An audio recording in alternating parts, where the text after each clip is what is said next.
Halo guys, Assalamualaikum warahmatullahi wabarakatuh. Kami dari kelas 12 IPA 5. Di sini kami akan menjelaskan materi tentang Pembelahan sel menggunakan alat peraga. Happy watching! Ini adalah alat peraga berupa album yang telah kami buat. Tugas biologi alat peraga pembelahan sel yang disusun oleh Anissa Anggraeni, Azira Fatimah Tujahra, dan Lika Anjani dari kelas 12 IPA 5. Pembelahan sel. Pengertian dari pembelahan sel adalah suatu proses yang membagi satu sel induk menjadi dua atau lebih sel anak. Fungsi dari pembelahan sel yang pertama adalah berperan dalam reproduksi sel, yang kedua berperan dalam pertumbuhan, dan yang ketiga adalah berperan dalam regenerasi sel. Pembelahan sel bertujuan yang pertama untuk menambah jumlah dan jenis sel, dan yang kedua untuk membentuk sel-sel lain dengan tujuan tertentu. Pembelahan sel dibagi menjadi tiga, yaitu mitosis, meiosis, dan gematogenesis. Mitosis. Pembelahan mitosis adalah pembelahan sel yang menghasilkan dua sel anak yang mempunyai jumlah kromosom yang sama dengan jumlah kromosom sel induknya dan memiliki sifat yang sama dengan sifat induknya. Interfase atau fase persiapan. Penggandaan materi genetik berupa DNA, duplikasi organel. Interfase, suatu fase dari siklus sel di mana sel yang khas menghabiskan sebagian besar hidupnya. Selama interfase, sel menyalin DNA-nya sebagai persiapan mitosis. Ini adalah gambar dari interfase. Di dalam interfase, terdapat yang pertama, membran inti masih terlihat. Yang kedua, nukleus dan nukleolus masih terlihat juga. Dan yang ketiga, materi genetik dalam bentuk kromatin atau benang-benang kromosom. Dan yang keempat, terbentuknya sentrosom. di dalam mitosis terdapat 4 tahap. Yang pertama profase, yang kedua metafase, ketiga adalah anafase, dan yang keempat adalah telofase. Yang pertama adalah profase. Profase diawali dengan terjadinya pembelahan pada inti sel dari sitoplasma. Perubahan pada inti sel ditandai dengan menghilangnya anak inti, sedangkan perubahan pada sitoplasma ditandai dengan terbentuknya gelendong mitosis. Ini adalah gambar profase. Di dalam profase terdapat membran inti yang mulai menghilang, kromatin membentuk kromosom, dan munculnya benang spindle, juga sentriol menuju kutub berlawanan. Yang kedua adalah metafase. Pada fase ini, kromosom berjalan di sepanjang bidang ekuator. Gelondong mitosis sudah sempurna atau lengkap. Ini adalah gambar metafase. Di dalam metafase terdapat sentriol yang berada di kutub berlawanan dan kromosom berjajar di bidang ekuator. Yang ketiga adalah anafase. Pada fase ini, sentromer dari masing-masing kromatid membelah menjadi dua. Ini adalah gambar anafase. Di dalam anafase terdapat kromatid bergerak ke kutub berlawanan.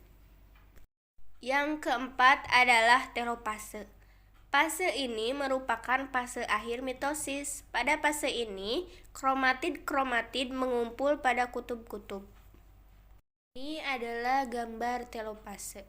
Di dalam telofase terdapat karyokinesis, yaitu pembelahan inti, sitokinesis, yaitu pembagian sitoplasma, kromatid menjadi kromatin, dan membran inti mulai terbentuk. Meiosis. Pembelahan meiosis disebut juga pembelahan reduksi karena sel anak yang dihasilkan mempunyai jumlah kromosom separuh dari jumlah kromosom sel induknya. Meiosis berlangsung pada gamet atau sel kelamin, mengalami 2 kali pembelahan, menghasilkan 4 sel anak yang bersifat tidak identik dengan induk atau haploid, berfungsi mempertahankan jumlah kromosomnya. Meiosis memiliki 4 tahapan yang sama dengan mitosis. Hanya saja yang berbeda itu, jikalau mitosis hanya memiliki 4 tahapan saja. Nah, yang meiosis itu 4 tahapannya, ada yang pertama dan ada yang kedua. Tahapan yang pertama adalah profase 1. Ini adalah gambar dari tahapan profase 1. Di dalam profase 1 terdapat membran inti mulai menghilang, benang spindel mulai muncul, sentriol bergerak ke kutub sel berlawanan, dan terjadi crossing over atau pindah silang. Tahapan yang kedua ada metafase 1. Ini adalah gambar dari metafase 1. Di dalam metafase 1, pasangan kromosom homolog tetrad berjalan di bidang ekuator. Tetrad atau kromosom berpasangan yang memiliki inti 4 kromatid. Dan yang ketiga ada tahapan anafase 1. Ini adalah gambar dari anafase 1. Di dalam anafase 1 terdapat kromosom yang bergerak ke arah kutub yang berlawanan. Tahapan yang keempat adalah telofase 1. Di dalam telofase 1 terdapat karyokinesis atau pembelahan inti, sitokinesis atau pembelahan sitoplasma, kromosom menjadi kromatin, dan membran inti terbentuk lagi. Profase 2. Pada fase ini, membran inti dan anak inti menghilang. Kromatin berubah menjadi kromosom yang terjerat oleh benang gelendong. Metafase 2. Pada metafase 2, kromatid berkelompok 2-2 seperti halnya pada metafase mitosis. Pada fase ini, sentromer belum membelah. Anafase 2. Pada fase ini, sentromer membelah dan kromatid terpisah sempurna. Kemudian, kromatid bergerak ke kutub yang berlawanan. Telofase 2. Pada fase ini, kromatid berkumpul pada kutub pembelahan kemudian berubah menjadi kromatin kembali.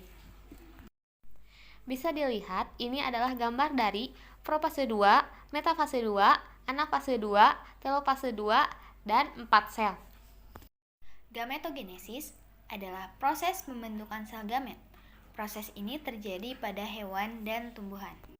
Gametogenesis terbagi menjadi 2. Yang pertama gametogenesis pada hewan, dan yang kedua ada gametosis pada tumbuhan berbiji.